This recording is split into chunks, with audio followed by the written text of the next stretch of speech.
अस्सलाम वालेकुम व्यूअर्स, दुआ है कि आप सब खैरियत से रहें, खुश रहें। उम्मीद है आपको मेरा चैनल पसंद आया होगा। इस चैनल में आपको रोज़मर्रा के पकवान नहायत ही आसान और सादा तरीके से समझाए जाएंगे। तो आज की रेसिपी की तरफ चलते हैं। आज हमारी रेसिपी है टोमेटो राइस। इसकी इंग्रेडिएंट्स नोट कर लें। चावल, टमाटर, आलू, नमक, घी और गार्निशिंग के लिए हरा मसाला।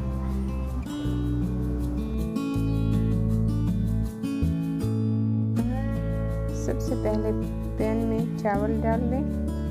चावल तकरीबन आधा घंटा भिगो कर रख दें। अब इसके बाद कढ़ाई में डाल दें। अब इसमें पानी शामिल कर दें और कटे हुए टमाटर डाल दें, साथ ही आलू भी डाल दें। नमक हस्बे जायका डालकर ऊपर से ढक्कन ढक दें और धीमी आंच पर तकरीबन आधे घंटे के लिए पकाएं। अगर इसमें दरमियान में पानी खुश्क हो जाए तो आप इसमें मज़ीद पानी डाल सकते हैं। ये चावल बच्चों के लिए नहायत फिजूल हज़म और नशोनुमा में अहम किरदार अदा करने वाले हैं। जब आपके चावल तैयार होने लगे तो दूसरे पैन में आप घी डालकर तड़के के लिए प्याज इसमें डाल दें। घी जब गर्म हो जाए तो इसमें प्याज डाल दें।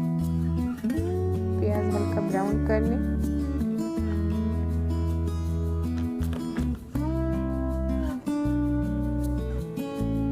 यहाँ पे हमारे चावल तैयार हैं। चावलों को डिश आउट कर लें और इस पर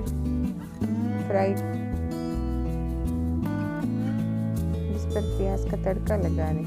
इसको डिश आउट कर लें और हरे मसाले से इसकी गार्निशिंग कर लें। मज़ेदार रेसिपी तैयार है।